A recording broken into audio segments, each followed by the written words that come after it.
어릴 적 우리 동네에 어떤 분이 자녀가 없어서 친척 집의 아들을 양자로 삼았습니다.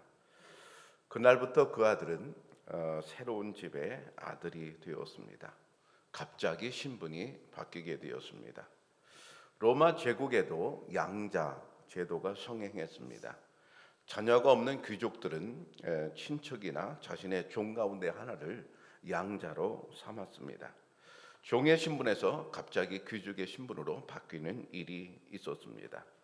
귀족의 아들이 되면 그 집의 모든 것을 다 누릴 수 있게 됩니다. 예를 들어 어느 귀족에게 종이 300명이라고 하면 그 중에 한 종을 뽑아 양자로 삼고자 했을 때에 우선 주인은 평소에 그 300명의 종들을 유심히 관찰할 것입니다. 그리고 시간이 되면 그 중에서 서너 명으로 압축이 될 것입니다. 만약 서너 명 중에 내가 들어있다는 정보를 알게 되면 여러분 그 사람은 어떻게 할까요? 더욱 주인의 눈에 들도록 최선을 다할 것입니다. 성실히 일할 것입니다. 그 집에 양자가 되기만 하면 그야말로 신분 상승, 인생 역전이 이루어지기 때문이지요. 주인이 저 멀리서 보이면 어떻게 할까요? 멀뚱히 서 있을까요? 아마 그러지 않을 것입니다. 얼른 쫓아가서 90도로 인사를 할 것입니다. 주인이 보지 않는 곳에서도 그는 성실하게 자기 일을 잘 할 것입니다. 퇴근 시간이 되었다고 칼퇴근하지 않을 것입니다. 출근 시간에 맞추어 일터로 가지 않을 것입니다. 일하는 시간에 땡땡이 칠까요? 결코 그렇지 않을 것입니다. 몸이 아프다고 쉽게 조퇴를 할까요? 그렇지도 않을 것입니다. 귀족의 아들이 되기만 한다면 그 집의 모든 것이 다 자기 것이 되기 때문에 그 사람은 혼신의 힘을 들여서 양자가 되고자 할 것입니다. 부모의 사랑과 큰 저택, 그리고 잔디밭이 딸린 넓은 정원, 그리고 그 많은 재산들 다 받아 누릴 수가 있기 때문입니다. 아버지가 바뀌면 운명이 바뀌게 되지요. 그렇다면 여러분, 나의 아버지는 과연 누구실까요? 오늘 15절에 보면 양자의 영을 우리가 받았다고 기록되고 있습니다. 이 양자의 영이라고 할 때 어떤 분들은 그렇게 말할 수 있습니다. 목사님, 양자라니요, 우리는 본래 하나님의 자녀가 아니었습니까? 라고 반문할 수도 있습니다. 맞습니다. 우리는 본래 하나님의 자녀였습니다. 그러나 죄를 지음으로 말미암아 우리는 죄의 종이 되고 말았습니다. 로마서 6장에 보면 하나님께 감사하리로다 너희가 본래 죄의 종이더니 그랬어요. 우리가 원래는 죄의 종이 아니었죠. 그런데 죄를 지음으로 말미암아 모든 인류는 다 죄의 종이 되고 말았습니다. 죄의 종이 된 상태는 어떤 상태입니까? 두려움 속에 사는 상태입니다. 예를 들면 그런 거죠. 수배자가 있습니다. 벽보가 있잖아요. 어릴 적에 보면 벽보에 수배자가 있고 얼굴이 있는데 되게 얼굴이 험악하더라고요. 근데 그 수배자들은 경광등이나 검문소를 보면 여러분 얼마나 기겁을 할 것입니까? 나를 잡으러 오는 것처럼 느껴서 얼마나 놀랄 것입니까? 그때뿐입니까? 잘 때도 겁이 날 것입니다. 화장실 갈 때도 무슨 소리만 나면 겁이 날 것입니다. 종의 영이라고 하는 것은 인간을 두려움으로 이끄는 그런 것입니다. 하나님을 경외할 때 두려움과는 전혀 다르지요. 인간을 정서적으로 속박하고 움츠러들게 만들어 버립니다. 어떤 율법을 어기면 하나님의 분노를 야기할 것이라는 생각에서 노심초사하게 만듭니다. 종의 영은 인간을 죄와 공포에 사로잡히게 만들어 버립니다. 저급한 본성의 종으로 살게 만듭니다. 마치 주인을 두려워하는 종과 같습니다. 아들과 종은 여러 가지로 차이가 나는데 특히 실수할 때 차이가 크게 납니다. 아들과 종 누구나 실수하며 살아갈 수 있습니다. 그런데 아들과 종 실수하면 둘 다 처음에는 다 두려워합니다. 아버지가 뭐라고 할까봐 무섭기 때문이죠. 그런데 진행 과정에서는 좀 다릅니다. 종은 쫓겨날까봐 두렵습니다. 그 당시 종이라고 하면 결혼한 종도 있고 결혼하지 않은 종도 있는데 결혼했을 경우에 아내와 자식들은 남겨두고 자기만 쫓겨나거든요. 얼마나 두렵겠어요. 그러니까 실수하고 난 다음에 종은 좌불 안석일 것입니다. 그러나 아들은 쫓겨날 걱정은 하지 않습니다. 물론 혼날 것은 걱정하지만 그러나 쫓겨날 것까지는 걱정하지 않습니다. 아들이 자신의 실수를 인정하고 아버지에게 용서받으면 그 용서받는 즉시 모든 것이 다 원상복귀 됩니다. 아무것도 염려할 게 없습니다. 이것이 종과 다른 점이죠. 종은 실수할 때마다 그게 누적이 됩니다. 그러나 아들은 누적되지 않습니다. 용서받습니다. 여러분 중에 아직도 하나님을 믿으면서 또 교회를 다니면서 두려운 마음이 더 큰 분이 계십니까? 하나님이 주시는 평안보다는 두려움, 불안, 의심이 더 많은 분이 계십니까?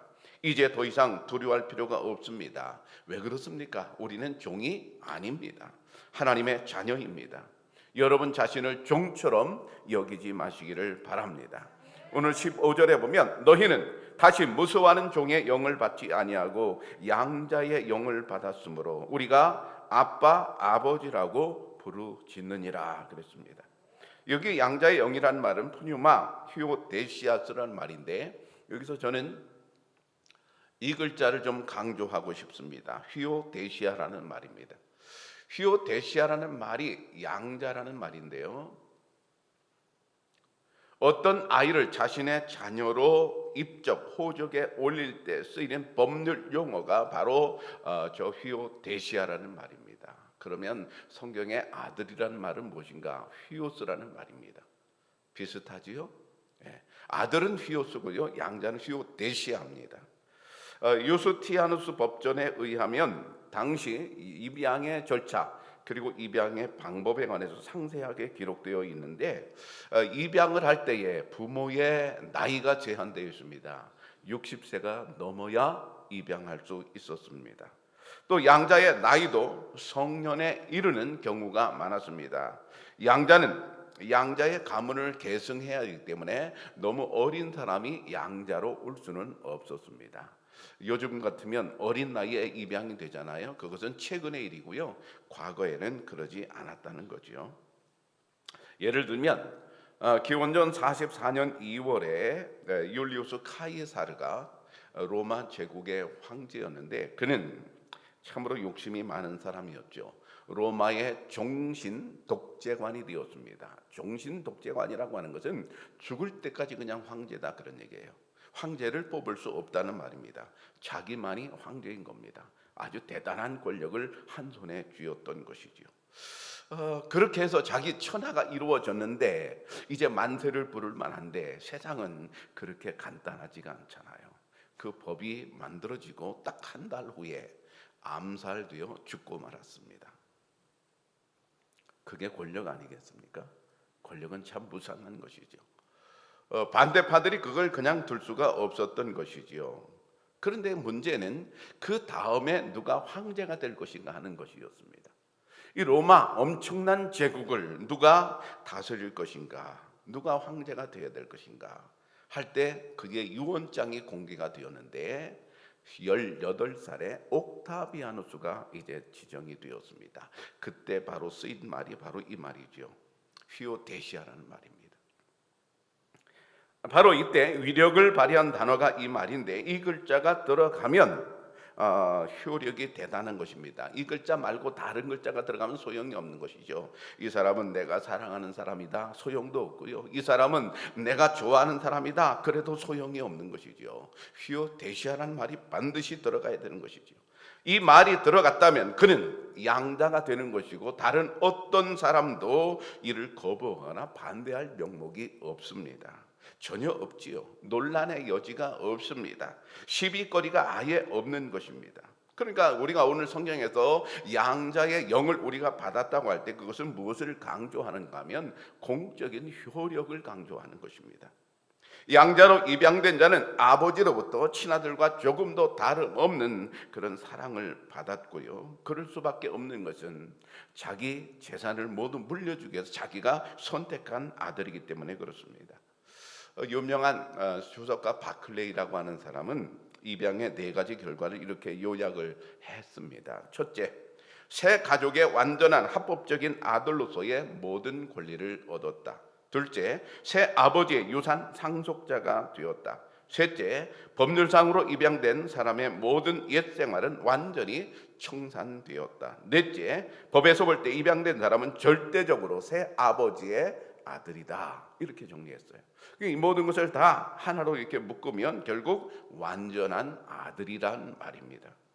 그러면 그 아들은, 완전한 아들이 되었으면 그 아들은 무엇을 할 수 있는가? 오늘 15절에 있습니다. 부르짖을 수 있는 권리가 있습니다. 부르짖을 수 있는 권리가 있어요. 어릴 적에 입양한 가정의 이제 그 모습을 보면 여러분도 보셨을 텐데, 입양을 어떤 아이를 했어요. 그러면 얼마 지나지 않아서 엄마가 꼭 하는 말이 있습니다. 나한테 엄마라고 해봐. 나한테 엄마라고 해봐. 엄마라는 말을 그렇게 듣고 싶은 거죠. 이유는 평생 아이를 낳아본 적이 없으니까 엄마라는 소리를 들어본 적이 없는 겁니다. 이 엄마라는 두 글자, 이 말을 너무너무 듣고 싶은데 드디어 이제 어려운 과정을 거쳐서 입양을 했어요. 그럼 이 아이가 나한테 엄마라고 해야 되잖아요. 근데 처음에 어색해서 잘 안 하거든요. 엄마가 해보라고 합니다. 근데 얼마 지나서 엄마라고 합니다. 처음에는 더듬거리죠. 조그만 소리로 하겠죠.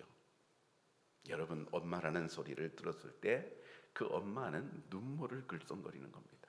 그렇게 듣고 싶어 했던 말이거든요. 그런데 여기서 우리가 하나님의 마음을 알 수 있어요. 15절 끝에 보면 아빠, 아버지라고 부르짖느니라. 누가? 하나님의 자녀된 사람들이. 이 말을 뒤집어 보면 하나님의 마음을 볼 수가 있어요. 아버지라고 해봐, 그런 말이에요. 나한테 아버지라고 해봐, 그런 말이에요. 여러분, 여기서 부르짖는다고 하는 것은 단순히 아버지라고 호칭한다는 말이 아닙니다. 아빠, 아버지여라고 큰 소리로 한번 나를 불러보라는 그런 말이거든요. 여기 부르짖는다고 이렇게 기록된 이 말을 원어로 보면 크라조입니다. 크라조. 영어하고 좀 비슷하죠. 크라조.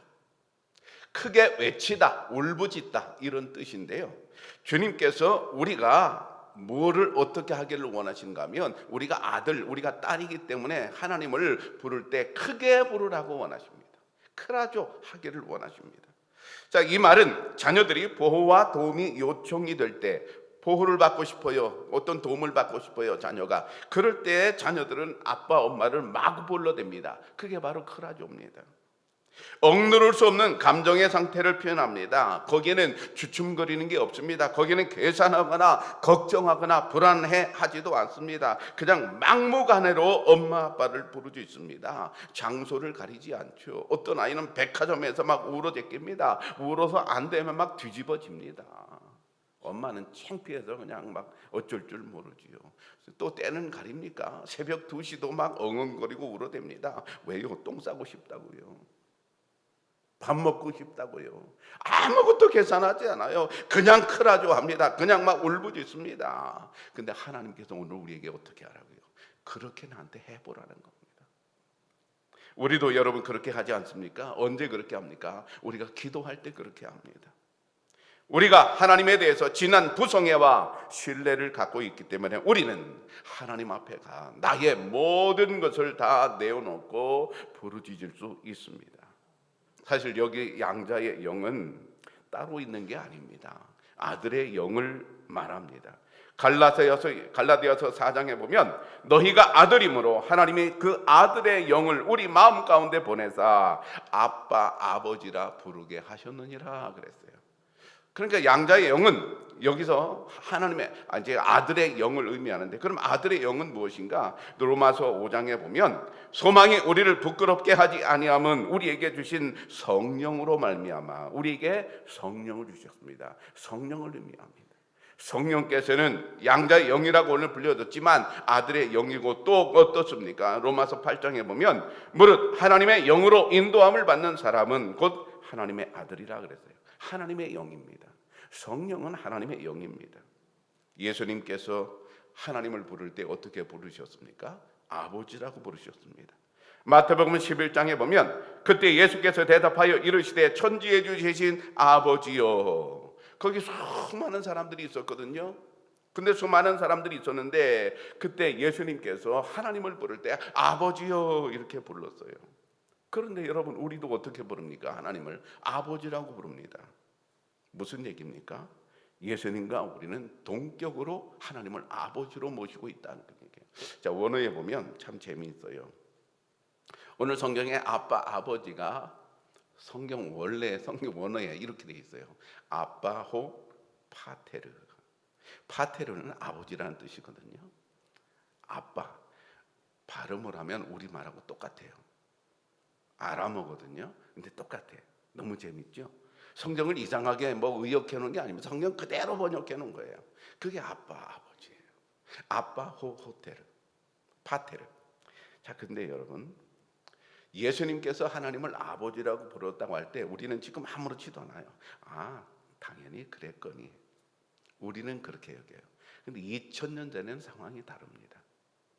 아무도 하나님을 아버지라고 부르는 사람이 없었습니다. 우리는 다 하나님을 아버지라고 부르니까 다 괜찮아요. 이 사람이 불러도 괜찮고 저 사람이 불러도 괜찮아요. 근데 그때는 아니었어요. 아무도 그렇게 부른 사람이 없었어요. 예를 들면 이런 겁니다. 제게는 30대 아들이 둘이 있거든요. 근데 큰아들이 갑자기 가난한 아버지가 싫었어요. 부자 아버지가 좀 좋았어요. 그래서 이재용 씨를 자기 아버지로 생각했어요. 지금 삼성. 그런데 그 사람이 나이가 벌써 55살이더라고요. 아버지 될만 하겠더라고, 나이가. 그래서 제가 갖다 붙였거든요. 근데 그 아버지가 자기 아버지가 이제 됐으면 좋겠다는 생각에 대뜸 삼성 본사로 찾아갔어요. 그래가지고 회장인지 모르지만 어쨌든 회장실 문을 열고 들어가서 대뜸 뭐라 그래요? 아버지! 그럼 이재용 씨가 뭐라고 할까요? 저 미친놈 끌어내. 저 미친놈 끌어내. 누가 저 미친놈 데려가 들어오라고 그랬어? 저 미친놈이 누구야? 대부분 미친놈이라고 할 것입니다. 2000년 전에 아무도 하나님을 아버지라고 부르는 사람이 없을 때 예수님이 아버지라고 보니까 사는 사람들이 깜짝 놀랐어요. 그래서 미쳤다고 했습니다, 예수님. 그런데 그 예수님께서 우리가 양자의 영을 받았으므로 우리도 예수님처럼 하나님을 아빠, 아버지라고 부르짖을 수 있도록 주님께서 그렇게 우리에게 만들어 주셨습니다. 성령을 받은 사람들은 예수님처럼 하나님을 아버지라고 부를 수 있는데 그 이유가 무엇입니까? 우리 안에 성령이 계시기 때문입니다. 우리가 기도할 때 성령께서 도우신다 하셨습니다.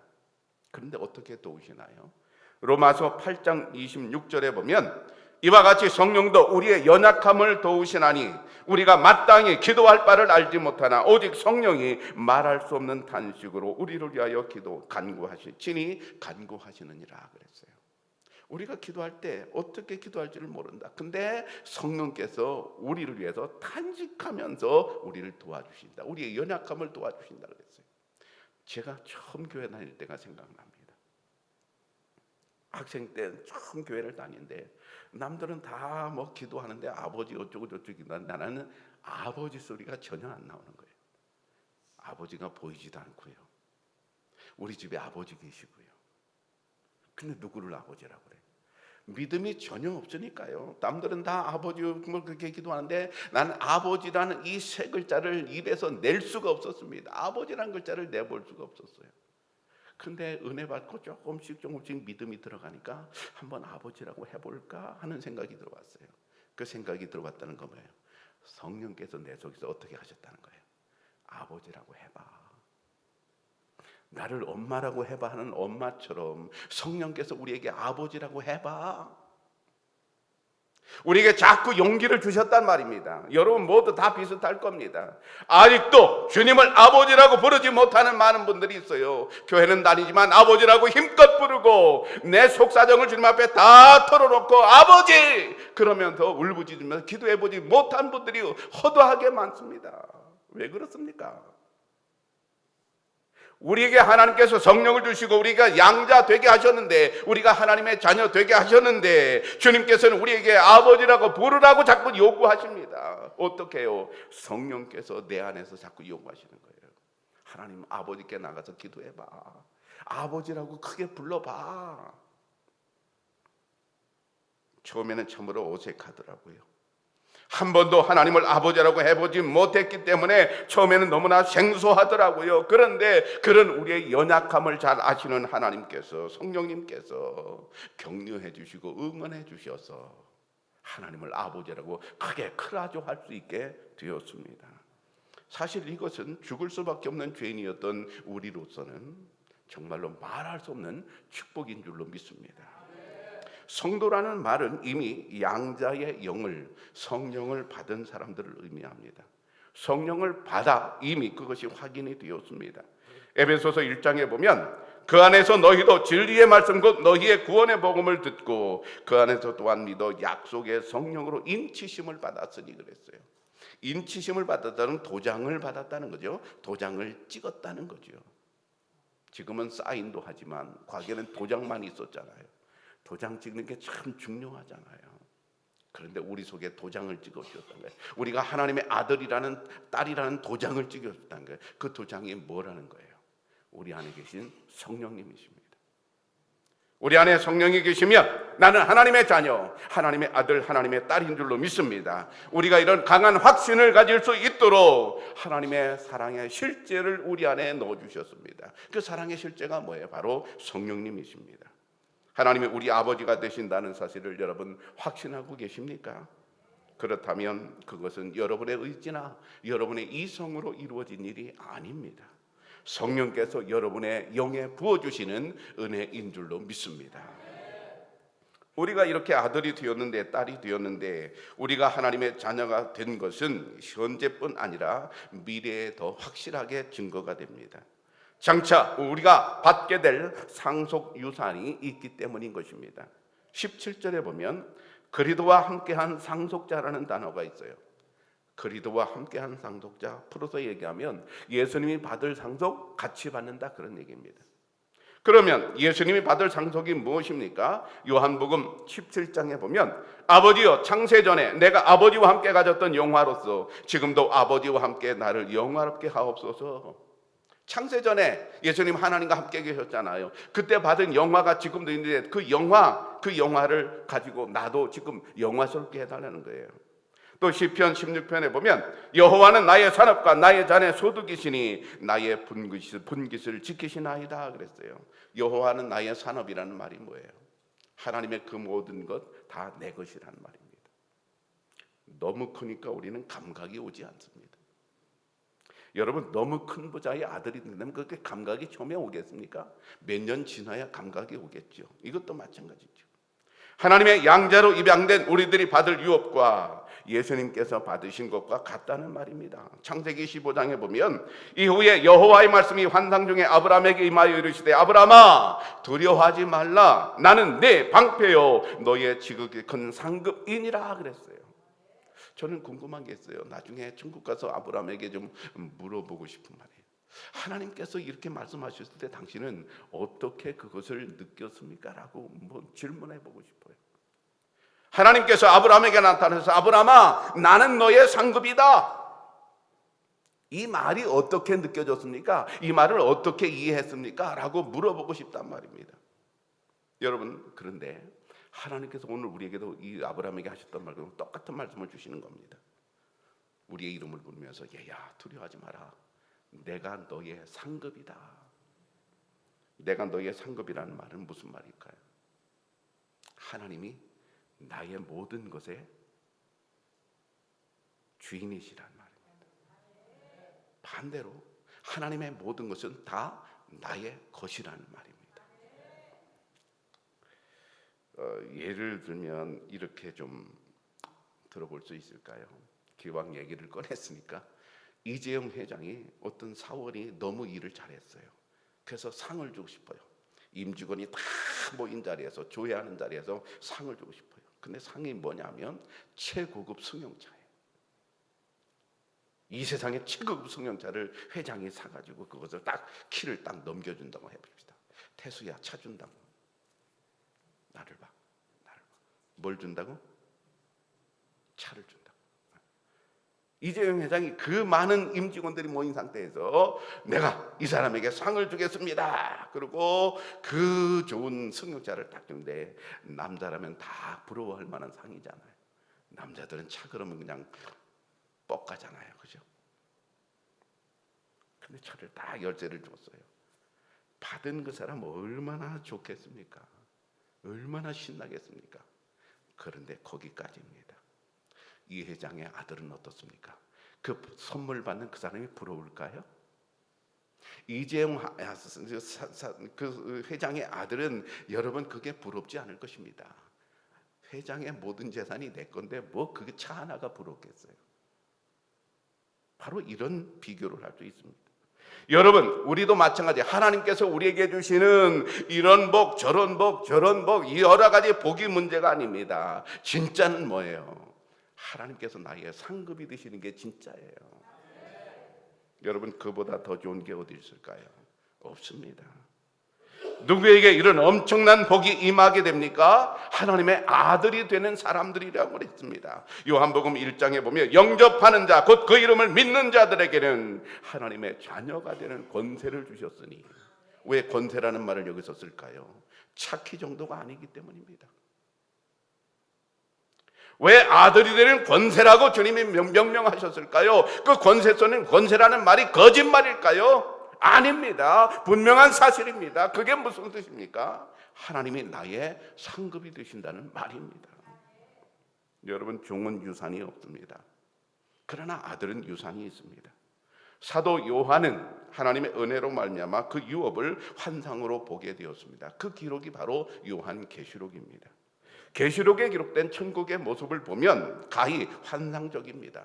얼마나 아름답고 얼마나 맑은지, 얼마나 가고 싶은 곳인지 이루 말할 수도 없습니다. 그것을 바라보는 순간 사도 요한은 더 이상 바랄 것이 없는 이제 사람으로 변하잖아요. 사도 바울도 그랬습니다. 하나님께서 은혜를 베풀어 줘 사도 바울도 하나님의 나라 천국을 보게 되었는데 그가 보게 된 것을 이렇게 말하고 있어요. 고린도후서 12장에 보면 그가 낙원으로 이끌려가서 말로 표현할 수 없는 말을 들었으니 사람이 가히 이르지 못할 말이로다. 내가 가봤다 그런 얘기예요. 여기 그는 자기를 의미한 말하거든요. 내가 천국에 가봤다. 그런데 묘사를 내가 할 수가 없다. 인간의 말로 표현할 수가 없다. 얼마나 좋은지 표현할 수 없다. 그 좋은 것을 하나님께서 주시는 은혜, 상급을 딱 보고 와서 너무 좋으니까 여러분 매를 맞아도 웃고 감옥에 가도 웃고 그렇죠?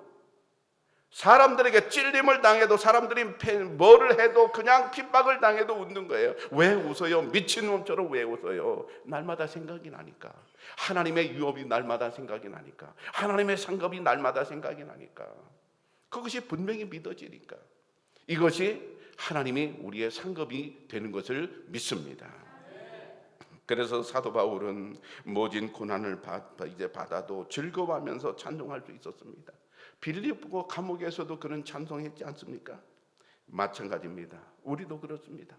지금 힘들고 어려울지라도 하나님의 영광 쉐키나를 바라보면서 하나님이 나의 상급이 됨을 바라보면서 여러분 찬송하며 견딜 수 있기를 축복합니다. 로마 시대의 귀족의 종이 양자가 되면 받는 영광은 이루 말할 수 없이 컸을 것입니다. 그런데 우리가 받을 영광은 여러분 그보다 작겠습니까? 비교할 수 없습니다. 훨씬 크고 영원한 영광이 기다리고 있는 줄로 믿습니다. 사랑하는 청년교회 성도 여러분, 힘들고 괴로울 때 아버지를 크게 불러 외치시기를 바랍니다.